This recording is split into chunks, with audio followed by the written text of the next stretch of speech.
Et salut tout le monde, j'espère que vous allez bien, bienvenue dans cette nouvelle vidéo dans laquelle, aujourd'hui, nous allons parler d'un coup de cœur lecture. Et oui, un coup de cœur lecture. Et je ne sais pas si vous vous souvenez, mais l'année dernière, j'avais produit une vidéo qui parlait notamment d'une série en 6 tomes qu'on peut retrouver aujourd'hui dans un gros format un peu style omnibus. Alors je suis désolé, j'ai pas les termes exacts. Une série qui, de par son univers fantastique et son ambiance pesante, lourde, même violente parfois, aborder des thématiques telles que la place et la responsabilité des enfants dans une famille, l'alcoolisme ou encore le deuil et bien d'autres thématiques. Et vous l'aurez peut-être deviné, mais il s'agit effectivement de la licence Lock & Key chez iComics, vidéo que vous pouvez retrouver ici, que je vous invite à aller voir si vous n'avez jamais lu Lock & Key. L'année dernière était également sorti un spin-off de Lock & Key, nommé Ciel et Terre, qui était un recueil de plusieurs histoires courtes, que je n'avais pas forcément apprécié, je m'étais plutôt ennuyé à la lecture de ce spin-off, il faut le dire, et puis les récits étaient relativement dispensables. Mais cette année est sorti Lock & Key, l'âge d'or, au mois de juin exactement, et là c'est tout autre chose, puisque Lock & Key, l'âge d'or est un recueil de 5 histoires, de la plus courte à la plus longue, puisque la plus courte, dont je ne vous parlerai pas, puisque ça n'a aucun sens de vous spoil, fait à peu près 4-5 pages, il y a une histoire moyenne et il y a 4 récits qui font en moyenne 100 pages, ce qui est plutôt pas mal finalement.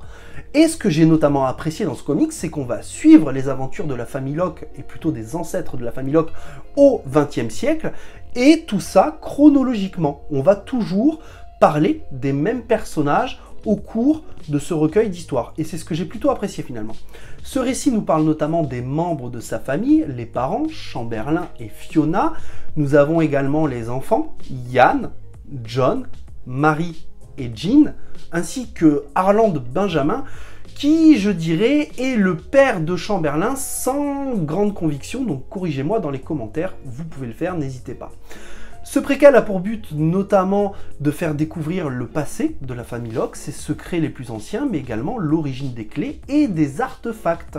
Nous arrivons donc sur le premier récit qui a un côté très ludique tout en gardant sa touche fantastique. Il s'agit de Small World en anglais ou modèle réduit en français, qui va nous expliquer pourquoi la maison de poupées a été créée et quelle était la vision de l'éducation que souhaitait transmettre Chamberlain à ses filles Mary et Jean. C'est un récit relativement léger, trivial, mais pour le moins charmant qui est proposé. Une bonne histoire, certes courte, mais qui a le mérite d'exister, devant laquelle j'ai passé un véritable bon moment. Je ne pourrais pas vous en dire plus, sinon forcément je vais vous spoiler. Nous arrivons ensuite sur le deuxième récit qui est Open the Moon, ou Décrocher la Lune. Oui, j'ai le sommaire juste ici. Un récit qui était déjà présent dans Ciel et Terre et qui très honnêtement m'avait laissé complètement indifférent à l'époque. Alors peut-être que je n'avais pas été réceptif, peut-être que je n'étais pas dans un bon mood à ce moment-là, mais à la relecture de ce récit, c'est un récit qui m'a touché en plein cœur. Peut-être est-ce dû aussi au fait que je sois papa depuis.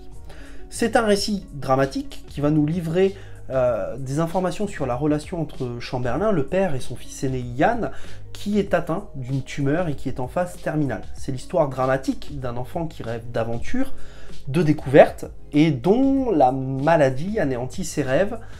Et c'est l'histoire dramatique d'un père qui peut faire des choses magiques, qui peut adoucir sa mort sans pour autant l'éviter. C'est une fable, une métaphore sur la mort douce mais triste d'un enfant, un récit qui va aborder notamment des thématiques telles que l'espoir, les rêves d'un enfant, mais également les craintes d'un père pour son fils. Et je le redis, mais c'est un récit qui m'a réellement touché en plein cœur à la relecture et qui d'ailleurs me donne des frissons au moment où je vous en parle. On arrive ensuite sur le troisième récit qui se nomme La musique adoucit les mœurs. Je vais pas trop vous en parler, c'est un récit relativement court qui va juste nous apporter des indications sur l'utilisation égoïste ou non de certains artefacts de la famille Locke. Le quatrième récit de ce comics se nomme Empale Bataillon et va se concentrer notamment sur le deuxième fils de la famille Locke, John.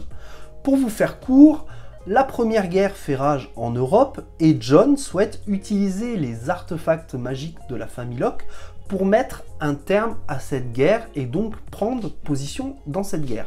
Son père Chamberlain refusera d'utiliser les clés en ce sens et John va user de nombreux stratagèmes pour arriver à ses fins, ce qui finalement provoquera un drame puisque ce quatrième récit est encore un récit dramatique au même titre que Décrocher la Lune. C'est une histoire un peu plus conséquente qui va revenir sur des thématiques beaucoup plus sérieuses telles que l'éducation des enfants Locke, la responsabilité des parents Locke, qui va nous parler notamment de la nuance entre le bien et le mal, de l'utilisation d'artefacts magiques entre de bonnes et de mauvaises mains, mais également l'importance de la réflexion de certains actes et de certaines décisions. C'est un récit à la fois violent et à la fois fascinant, qui apporte énormément à l'univers, très honnêtement. C'est un récit que j'ai adoré et je pense très sincèrement que le lecteur ne peut pas ressortir indemne de ce récit. Le dernier récit est un crossover entre deux univers puisqu'il s'agit de l'univers de Locke & Key mêlé à l'univers de Sandman. Ce récit se nomme notamment Train d'enfer et si vous avez vu récemment la série Sandman, eh bien sachez que ça correspond plus ou moins au premier épisode de la série, sans trop vous spoiler. Et sans trop vous spoiler, ce récit va se concentrer, va nous emmener sur les traces de Marie, l'une des filles Locke, qui va se mettre en tête de ramener quelqu'un à la vie avant qu'il ne soit trop tard. Désolé, je peux vraiment pas vous en dire plus, sinon je vous spoil les récits précédents. Ce récit va emmener Marie sur les traces d'Alex Burgess, un enfant qui rêve de voyage et de découverte, à qui elle prêtera une clé en échange du casque de Morphée.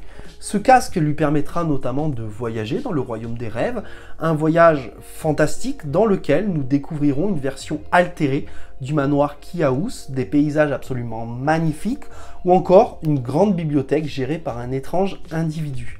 Puis Marie partira cette fois en enfer affronter le diable en personne. Dans ce récit, il est question de la perception de l'irréel. On revient sur la thématique du deuil déjà exploitée dans la série principale, de notre rapport à la mort dans des ambiances complètement différentes des précédents récits, qui vont mettre en avant un panel de créatures et de personnages totalement fantasques au travers de planches absolument sublimes qui m'ont fait voyager, qui m'ont happé dans l'univers de Sandman, dans le monde des rêves et en enfer.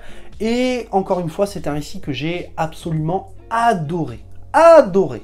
Pour conclure cette vidéo, je dirais que lorsque j'ai ouvert Locke & Key l'âge d'or, je suis parti avec beaucoup d'appréhension, peut-être dû à mon expérience décevante du précédent spin-off Ciel et Terre, et lorsque j'ai refermé Locke & Key l'âge d'or, la première chose que je me suis dite, c'est que j'avais sûrement lu l'un des meilleurs titres de l'année. Très clairement. Les 5 récits sont captivants et nous montrent à quel point, encore une fois, l'univers de Joe Hill est dense et riche au travers de récits qui sont variés, diversifiés de par leur thématique, de par leur ambiance. Ce que j'ai aimé, c'est qu'on retrouve les points forts de la série principale. On va passer de l'émerveillement au drame, de la vie à la mort, du sourire aux larmes, et c'est vraiment le point fort de Joe Hill, clairement, sur cette série. Et puis ce que j'ai aimé notamment, c'est les dessins qui sont sublimes, vous avez pu le voir tout au long de cette vidéo. Alors, certains me demanderont si ce récit est dispensable, et je vais leur dire que oui. Finalement, si vous avez lu la série principale, ça suffit. Maintenant, si vous avez aimé la série principale, je pense que ce récit est totalement indispensable. Et je vous le redis, mais je pense vraiment que c'est l'une de mes meilleures lectures de cette année. Voilà, cette vidéo est terminée. N'hésitez pas à me dire si vous avez lu Locke & Key l'âge d'or, ce que vous en avez pensé, si vous êtes d'accord avec moi ou non. Et bien évidemment, j'adore échanger avec vous sur ces sujets-là. N'hésitez pas, si cette vidéo vous a plu, à la liker, à la partager, à vous abonner. Ça me fera plaisir et ça aidera la chaîne, forcément. Je vous dis à très vite pour une prochaine vidéo. Prenez soin de vous et n'oubliez pas, de grands comics et de grands mangas impliquent de grandes lectures. Ciao tout le monde!